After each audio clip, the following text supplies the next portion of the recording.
Okay, understanding your face shape is really difficult. It's more difficult than it sounds because if face charts that showed you how to like contour and highlight placement, if those worked, they would work. You know what I mean? They would work. But do they? Listen, they're a really great place to start, but they are missing key details. We're going to talk about it. Why face charts, those face, like when you go on Google and you're like, what is my face shape? Like, do I have a round face? Do I have a square face? Do I have a heart-shaped face? Do I have, what are some other shapes? Oval face. You go on Google and you search that, you'll see these face charts where they have these like very basic drawings of like a face shape. It'll look round and then it'll basically be like, if you have a round face, place your contour like this, or place your highlight like this, or your blush on the apples of your cheeks, or whatever it might be. It's missing major key elements, but let's talk about why there are so many and why you might find yourself coming back to them over and over again. By the way, I am also guilty of this. It's quick and easy. It provides a black and white yes, no, do this, don't do this answer to a much more complicated and nuanced problem, okay? Understanding what your face shape is like a really great way to start, especially if you're a beginner and you have absolutely no idea. But two people who have round faces might need completely different placements. So let's talk about what face charts are missing. It's a two-dimensional image, right? You're looking at a flat thing. We, believe it or not, three-dimensional. We have all this shape. It's not taking into account cheekbones. Do you have high, prominent cheekbones or sort of like softer, fleshier cheekbones? Do you have a strong jaw or a softer jaw like me? Do you have a more flat mid-face, or does your mid-face project outward? These are all things that a face chart is not going to give you. It's not going to give you 100% of the information. Contour, blush, and highlight are going to react differently when we're talking about a three-dimensional surface, okay? So if you are looking at a face chart that is just a two-dimensional thing, it's going to essentially assume that all round faces are exactly the same and that they are trying to emphasize the same features. And that's just not the case. One of my favorite ways to attack this is sort of like breaking your face down into sections. So in terms of like your forehead, your mid face, and then like your lower face. What are the things that stand out to you the most? For instance, if we're taking the mid face, and if we go back to that sort of like round face example, do you have higher cheekbones that sit up higher on the face? Or do they sort of like come into the center of the face and, create more of that sort of like round, sort of bubbly look when you smile? I don't even know what the fuck my face shape is anymore. I feel like it's more square now, but when I lose weight, it gets a little bit more heart-shaped. When I gain weight, it ends up coming in here and sort of filling in this area. But when I lose weight, it sort of like nips this area in and my chin becomes quite small. And the emphasis is really like my forehead. If I push back my bangs, you can see that like my forehead in this area, my cheekbones are like the widest part of my face, and it sort of like reflects this area. So you want to start by assessing, like, do I have a large forehead? Do I have a smaller forehead? Do I have a shorter forehead? A round face on two different people could have, like, one of them could have like a relatively large forehead. Like I have a pretty decent sized forehead, or they could have a shorter forehead and have just much less room between their hairline and their eyebrows. In terms of mid face, is it narrower? Is it more wide? Do you have those big round cheekbones that sit in like right in the center? Or do you have higher cheekbones that are sort of like protruding out? When it comes down to your lower face, I feel like the soft and strong jaw thing is really, really important. Do you have a wider jaw? Do you have like a slightly more almost square shape, but it's sort of softened at the edges so it appears more round? Do you have a chin that protrudes? Does it recede back? These are all things that you need to be keeping in mind. And it really helps to sort of like break them down into those sections and address each section individually, and then sort of step back once you've figured out like, okay, if I'm looking at this individually, this is what I'm trying to achieve. Then step back and sort of look at the whole picture holistically. And you can kind of see like how those things are going to work together. If you only focus on those sections, then things can end up looking a little bit disjointed. So you want to make sure that you're sort of like coming back and looking at how they're all going to work together.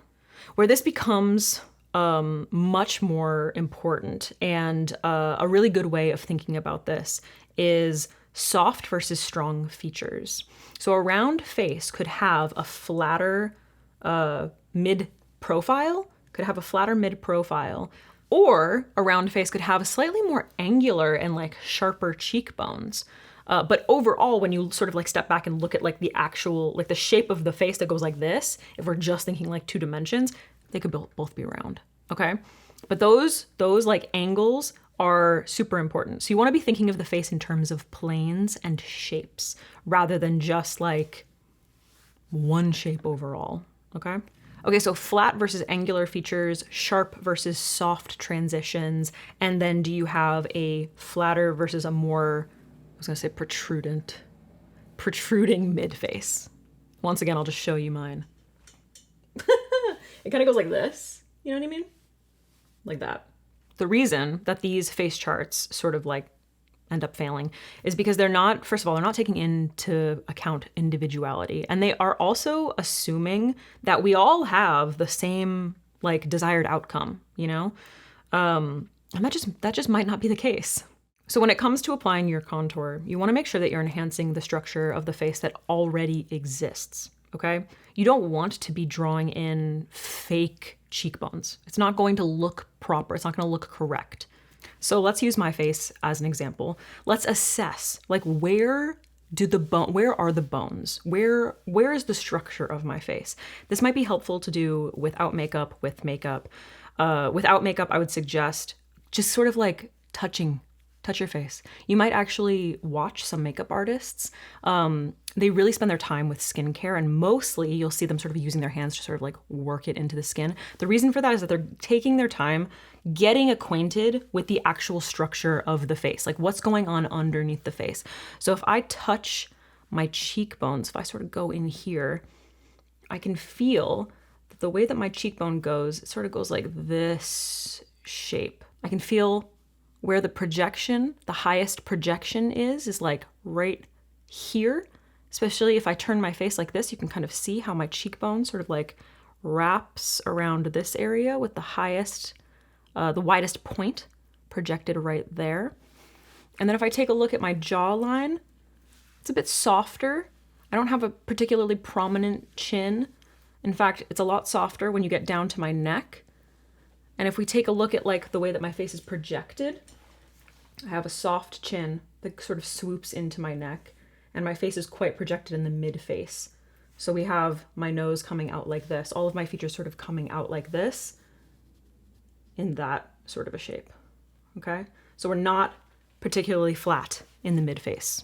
Okay, so now that I have my foundation and concealer on, I haven't done any highlighting. I've just basically created like one color on my face, all right? So reducing redness, concealing like little bits, and I'm leaving spot concealing for later. But now what do I want to change? What am I trying to emphasize? What am I trying to reduce, okay?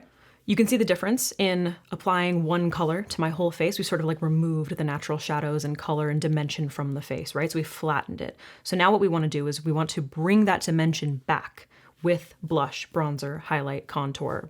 Contour and bronzer might be the same thing for you. I have a video about the difference between contour and bronzer that I will pop up here if you're interested.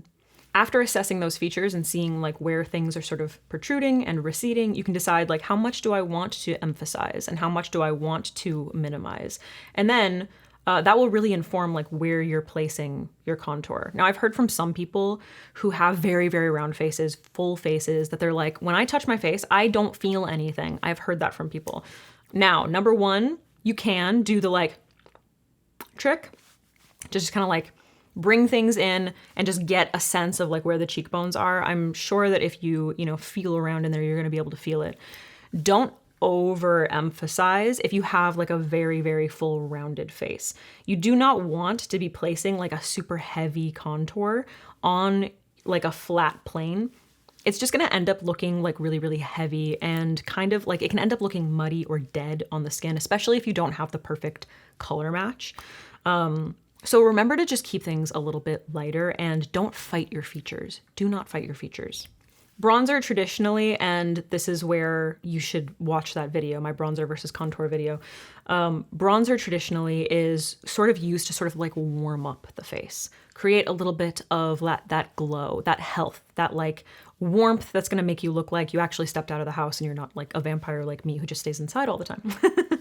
So you're gonna be hitting more high points of the face overall. And if you're someone who feels like contour does not work on them, you can give bronze, like doing just like a really gentle bronze. Sometimes if you have softer features, those like harsher, more defined contours can look overwhelming. Try just doing like a really nice sort of soft, sheer, I was gonna say draping. Like think watercolor. Like you just wanna like sort of halo the face in a little bit of bronze so that you are creating a slight dimension in color so that your face is looking more alive. But typically the, dusted across the forehead, maybe at the temples, a little bit on the cheekbones. You wanna make sure that you are sort of like marrying your bronzer into your contour so that there aren't any big gaps, but you don't want to lose the contour if you are doing those two steps together. When it comes to blush, you want to focus on cheekbone placement. Like, where is your cheekbone? I personally have higher cheekbones. I like to keep my blush up high. As soon as I start bringing it down here, it ends up sort of dragging my face, especially the older I get. It just drags my face down. However, someone who has like those rounder cheekbones, it's gonna look very youthful and pretty to emphasize that roundness. So a really good thing to do is to smile. Smile at yourself. And just kind of see, you can see when I smile, this area becomes quite flat and it just doesn't hold that same like cheek weight in that area. So what I like to do is sort of like dust my blush up. Like I like to start here and then sort of dust my blush up towards my temple and just at the outer corner of my eye. Overemphasizing it can make it look a little too sunburnt. And that's actually something that I can talk about in another video if you are interested. But make sure that you are following the shape of your cheeks rather than fighting the shape of your cheeks. Now that's not to say that a round face can only wear their blush like right in the center of their cheeks. Some round faces will maybe want something a little bit more lifted, where it's maybe you do have those round cheeks, but you want to place it up just a little bit higher, just underneath the eye, and then dust it ever so slightly towards, like, rather than up, out. That will give your face a little bit of a lift. But you want to make sure that wherever you're placing like the majority of the pigment, wherever that like first application is going, is in the area where you want the most emphasis. Move your face around, bro. Highlight is gonna go where the light is naturally touching. Now, this is something that you can do when you have no makeup. Maybe you just put sunscreen on, you're going for a walk. Whip out a mirror or your phone and take a quick look at your face and see where the sun is hitting. The sun is going to hit the tops of the cheekbones, the top of the, like just above the brow, maybe like the brow bone, you know, the tip of the nose, right in here, maybe the tip of the chin. You don't want to be applying highlighter like all over your forehead. You want to be strategic in its placement, but it is going to hit the high points of the face. Now, if you are someone who has areas that are a bit wider and you don't want to emphasize them, then maybe you tone your highlight down. Use a less intense highlight. Maybe you use like a soft satin kind of highlight.